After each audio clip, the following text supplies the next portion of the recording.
Merhaba, bugün sizlerle İslamiyet öncesi Türk devletlerinde cennet ve cehennem tasviri hakkında konuşacağız. Videoya geçmeden evvel kanalımıza abone olmayı, videolarımıza like atmayı ve düşüncelerinizi, fikirlerinizi, eleştirilerinizi yorumlar kısmında belirtmeyi lütfen unutmayın. Konumuza geçelim. Geçmişten günümüze insanlar için öldükten sonra ne olacak, nereye gideceğiz sorusu büyük önem arz etmektedir. Ölümden sonrası için insanlar birçok fikir üretmiş, bu fikirlerden dinler ortaya çıkmış ve mitolojiler oluşmuştur. Özellikle İslamiyet öncesi Türk dinlerine baktığımızda, İslamiyet öncesi Türk mitolojilerinin çok fazla ve çeşitli olduğunu görürüz. Türk mitolojisi, eski Türklerin inanmış oldukları mitolojik bütüne verilen isimdir. İslamiyet öncesi Türk dini ve mitolojisiyle ilgili bilgilere özellikle Batı ve Çin medeniyetlerindeki kaynaklardan rastlarız. Biz de özellikle Gazi Mustafa Kemal Atatürk'ün 15 Nisan 1931 yılında Türk Tarih Kurumu'nun kurulması ve Güneş Dil Teorisi'nin ortaya çıkmasıyla beraber Türklerin nereden geldiği, hangi dillerle konuştuğu ve hangi dinlere mensup olduğu ile ilgili sorular araştırılmaya başlanmıştır. İslamiyet öncesi Türk dinlerine baktığımız zaman çoğunlukla ölümden sonra bir hayatın var olduğunu inandıklarını görmekteyiz. İyilik ve kötülük, her kişinin hayatını nasıl yaşadığı konusu üzerinden sorguya çekileceği fikri meydana gelmiştir. Bu yüzden de insanlar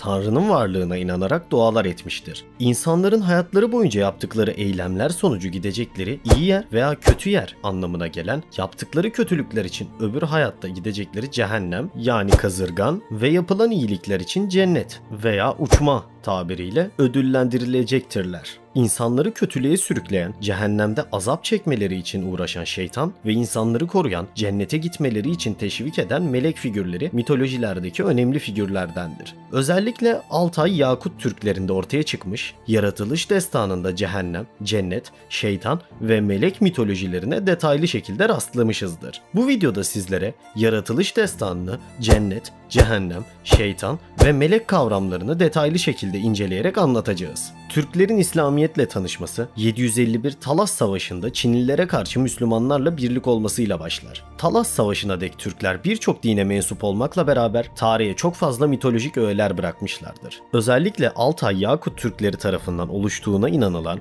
Radloff tarafından bulunup yazıya geçirilen Yaratılış Destanı önemli izler taşır. Yaratılış Destanı'nın konusu evrenin yaratılışıdır. Tanrı Kayrahan hiçbir şey yokken sudan evreni yarattı. Bu şekilde evren oluştu. Kayrahan aynı zamanda kişiyi yarattı. Kişinin yaratılmasıyla kötülük ortaya çıktı ve kişi mitolojilerdeki şeytan karakteriyle eşdeğerdir. Çünkü kişi Kayrahan'ı dinlemeyen, karşı gelen ve aynı zamanda insanları kötülüğe sürükleyen mitolojik karakterdir. Kişi ile Tanrı Kayrahan'ın uçma yeteneği vardı. Fakat kişi Tanrı Kayrahan'dan daha yükseklere uçmak isteyince kişiden uçma yeteneğini almıştır. Burada Tanrı'yı kıskanma ve daha iyi olma isteği ön plana çıkar. Kayrahan bu olaydan sonra kişiden suyun altından toprak çıkartmasını ister. Toprağı çıkartınca yeryüzü oluşmuş olur. Fakat ikinci seferinde kişiden aynı şeyi isteyince kişi toprağı kendine kullanmak ister ve toprağı yutar. İzinsiz olarak toprağı kendisi için kullanmasından dolayı adı değişir ve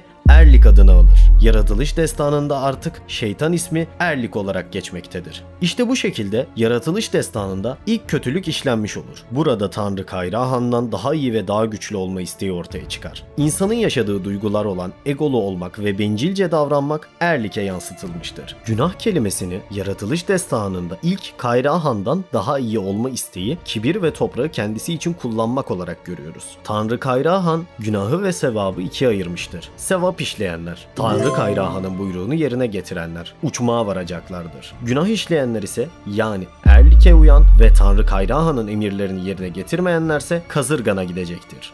İnsanların yaratılması. Kayrahan, Ulukay'ın isimli 9 dallı ağaçtan insanlar ortaya çıkarmıştır. Yaratılış destanında ilk insanların ortaya çıkışının kökeni 9 dallı bir ağaç olarak geçmektedir. Erlik, Tanrı Kayrahan'dan insanları kendine istemiş fakat Kayrahan reddetmiştir. Erlik, canı sıkıldığı için insanları kandırmak ister. İnsanlar ne yer ne içer diye bakar ve ağacın yemişlerinden yediklerini görür. Fakat insanlar sadece tek bir taraftaki yerden yani yemişlerden yer ve diğer yemişlere dokunmaz. dokunmazlar. Erlik bunun nedenini sormuş ve insanlar Tanrı Kayra Han'ın bu yemişleri yasakladığını söyler. Erlik insanları kandırmak için Kayra Han'ın yalan söylediğini ve asıl yasaklanan yemişlerden yenmesi gerektiğini, bu yasaklanan yemişlerin daha tatlı olduğunu söyleyerek kandırmaya çalışmıştır. İsmi Doğanay yani Törüngey olan erkek Kayra Han'ın sözünü dinlemiş ve Erlik'e uymamıştır. Fakat en sonunda ismi Ece olan Kayra Han tarafından yaratılan kadın dayanamayarak yasak yemişlerden yer. Yaratılış destanında ilk kadının günah işlediğini görürüz. Bunun üzerine Tanrı Kayra Han ceza olarak Ece'ye doğum cezası verir. Doğum yaratılış destanında ceza olarak gösterilir. Doğumda yaşanan acı aslında yaratılış destanında yemiş yediği için kadına ceza olarak verilmiştir. Kayra Han Erlik'i yerin altına göndermiş ve üzerine de 7 kat kilit vurmuştur.